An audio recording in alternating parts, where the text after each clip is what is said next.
حضرت ابو عبیدہ بن جراح بیان کرتی ہیں رضی اللہ تعالیٰ عنہ کہ میں نے عرض کیا یا رسول اللہ، قیامت کے دن وہ کون سے لوگ ہیں جن کو سب سے زیادہ عذاب ہوگا؟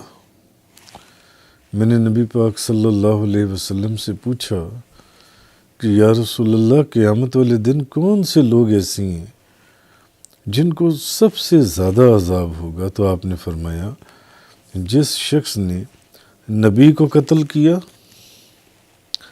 یا نیکی کا حکم دینے والے اور برائی سے روکنے والے کو قتل کیا۔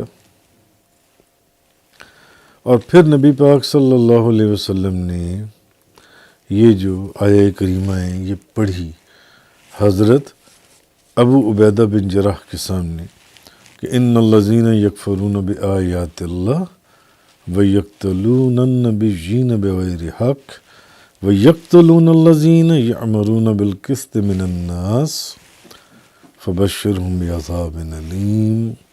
پھر آپ نے یہ آیت ان کے سامنے تلاوت فرمائی۔ آپ نے فرمایا سب سے زیادہ عذاب ان کو ہوگا جنہوں نے نبیوں کو قتل کیا یا نیکی کا حکم دینے والے اور برائی سے روکنے والوں کو قتل کیا۔ اور پھر حضور نے یہ آیت پڑھی۔